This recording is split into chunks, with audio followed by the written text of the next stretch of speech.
नमस्कार दोस्तों। कई बार आप बड़े टाइम फ्रेम का रेफरेंस लेके आप छोटे टाइम फ्रेम पे इंट्राडे ट्रेडिंग कर सकते हो। तो इंट्राडे ट्रेडिंग करने का है तो आपको हमेशा बड़े टाइम फ्रेम को हमेशा नोट करना है और उसके बाद में आपको ये देखना है कि बेरिश पैटर्न आपको वहां पे मिलता है क्या। तो जैसे आप यहाँ पे देख पा रहे हो, यहाँ पे मैंने ये बताया कि 40,200 के पास में फुट बाय करो करके, और उसके बाद में आप देखोगे वहां से मार्केट का जो मोमेंटम है वो करीब करीब 600 से 700 पॉइंट्स जो है वो नीचे साइड में आया हुआ है। ये क्या पैटर्न बना हुआ था, तो इसमें मैंने क्या किया हुआ है, एक बड़े टाइम फ्रेम का रेफरेंस लिया हुआ है और उसके बाद में मैं छोटे टाइम फ्रेम पे आया हुआ हूँ और छोटे टाइम फ्रेम पे आरएसआई बेरिश फ्रेंडशिप पैटर्न बनाया और उसके बाद में मोमेंटम जो था वो नीचे साइड में रहा। तो इस टाइप का पैटर्न जो होता है ये एक जैकपॉट पैटर्न होता है, और जैसे कि 23 मार्च को जो था ये जैकपॉट पैटर्न बना हुआ था। इसके अलावा यहाँ पे वीडियो में आपको एक और पैटर्न देखने के लिए मिलेगा जिससे कि फॉल्टी ब्रेकआउट कैसे होते हैं वो भी आपको देखने के लिए मिलेगा। तो दोस्तों टोटल अगर आप इस वीडियो में देखोगे तो आपको 3 पैटर्न्स यहाँ पे समझ में आ जाएंगे कि आपको इंट्राडे ट्रेडिंग कैसे करना चाहिए। तो आप लोगों का ज़्यादा समय नहीं लेता हूँ और चलते हैं मेरी कंप्यूटर स्क्रीन के ऊपर।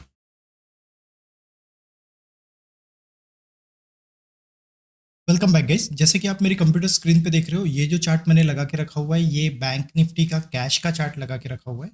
अब कैश का चार्ट ही क्यों? तो जब भी आप एफएनओ में ट्रेड करते हो यानी निफ्टी और बैंक निफ्टी में जब भी आप ट्रेड करते हो तो हमेशा आपने जो है वो निफ्टी के या फिर बैंक निफ्टी के कैश के चार्ट को ही देखना चाहिए। तो जैसे आपको यहाँ पे दिख रहा है ये जो डेट आपको नजर आ रही है ये 23 तारीख है और ये लास्ट एक्सपायरी की थी। अगर हम यहाँ पे अगर डेट को भी देखते हैं तो यहाँ पे आप देखोगे कि ये 23 तारीख और यहाँ पे आपको गुरुवार नजर आ रहा है। तो ये जो था ये एक्सपायरी स्पेशल के हिसाब से मैं ये वीडियो बना रहा हूँ। तो यहाँ पे जो है मैंने दो इंडिकेटर लगा के रखे हुए हैं। पहला इंडिकेटर ये है बॉलिंजर बैंड का लगा के रखा हुआ है और दूसरा इंडिकेटर जो आपको दिख रहा है ये आरएसआई का एक नजर आ रहा है। तो जैसे आप यहाँ पे देख पा रहे हो ये जो है ये 20 SMA है। तो 20 SMA क्या होता है कि ये एक 20 SMA होता है, ये पिछले 20 दिन का मूविंग एवरेज रहता है। तो इसमें क्या होता है कि कई लोगों का बोलना यह है कि 20 SMA से अगर नीचे जा रहा है और ऊपर की ओर अगर आता है तो ऊपर आने के बाद में आप 20 SMA पे आप शॉर्ट कर सकते हो। लेकिन ये जो है ये बार बार ऐसे चलता नहीं है, क्योंकि 20 SMA पे अगर आप शॉर्ट करते हो तो फिर आप शायद प्रॉब्लम में भी आ सकते हो, क्योंकि अगर आप देखोगे 20 SMA के पास में आने के बाद में कई बार मार्केट जो है ये ऊपर की ओर भी चले जाता है और नीचे की ओर भी चले जाता है और स्टॉप लॉस भी ले लेता है। तो अगर आपको 20 SMA को ट्रेड करने का है तो आप 1 आवर टाइम फ्रेम पे 20 SMA को डेफिनेटली ट्रेड कीजिए। लेकिन मैं ये नहीं कहूँगा कि आपको डेली टाइम फ्रेम पे 20 SMA पे आपको ट्रेड करना चाहिए। तो जैसे आप यहाँ पे देख पा रहे हो यहाँ पे क्या हुआ है, एक 20 SMA का एक रेजिस्टेंस लिया है। तो हम क्या करेंगे ऐसे समय पे, 20 SMA का अगर रेजिस्टेंस लेता है तो हम छोटे टाइम फ्रेम पे आएंगे।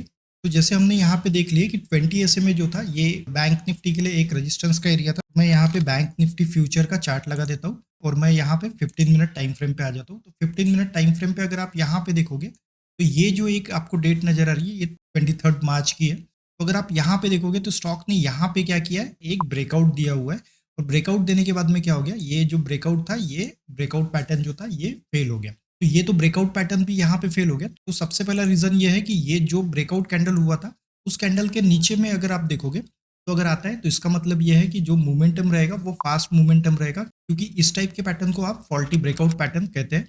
तो ये तो हो गया। इसके साथ में हम क्या कर सकते हैं, जैसे हमने 20 SMA पे देख लिया कि ये जो एरिया हमारे पास में बन के आ रहा था ये क्या बन के आ रहा था, एक रेजिस्टेंस का एरिया बन के आ रहा था। लेकिन हमें क्या करना है कि छोटे टाइम फ्रेम पे जाना है और छोटे टाइम फ्रेम पे आरएसआई बेरिश फ्रेंडशिप को ढूंढना है।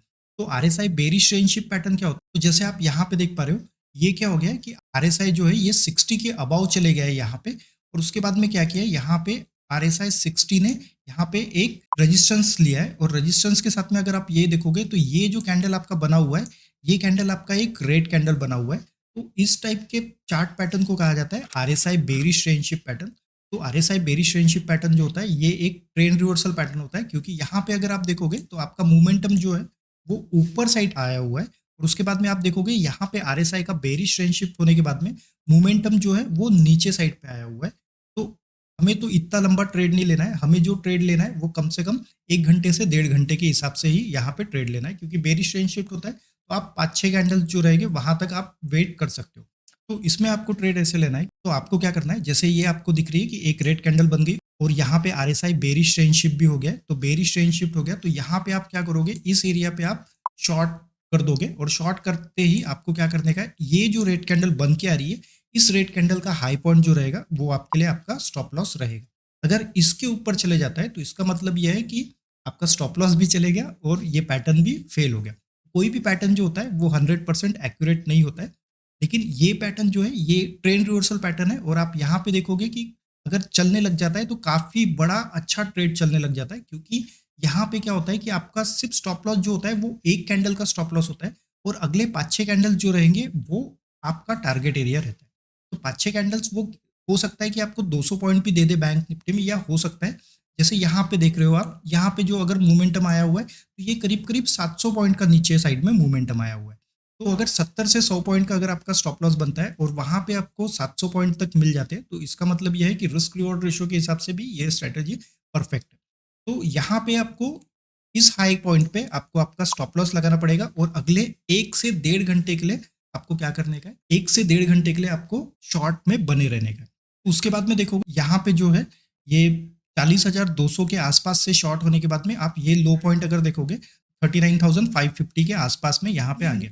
यानी कि मोमेंटम जो था वो स्पीड में नीचे की ओर आया हुआ। तो इसी टाइप के पैटर्न अगर आपको जब भी एक्सपायरी के टाइम पे मिलते हैं, या फिर ऐसा जरूरी नहीं है कि एक्सपायरी के ही दिन मिले, अगर लेकिन इस टाइप का पैटर्न अगर आपको मिलता है यानी 20 SMA के आसपास में आपको रेजिस्टेंस फेस करते हुए दिखता है और वहां पे अगर RSI का बेरिश रेंजशिप पैटर्न बनता है तो आप वहां पे शॉर्ट कर सकते हो। और कैंडल का हाई जो रहेगा यानी जो रेड कैंडल बनेगी उस कैंडल का हाई जो रहेगा वो आपके लिए आपका स्टॉप लॉस रहेगा। तो दोस्तों आशा करता हूँ वीडियो आपको अच्छा लगा होगा। इस वीडियो में इतना ही, मिलते हैं नेक्स्ट वीडियो में। अभी के लिए बाय, टेक केयर।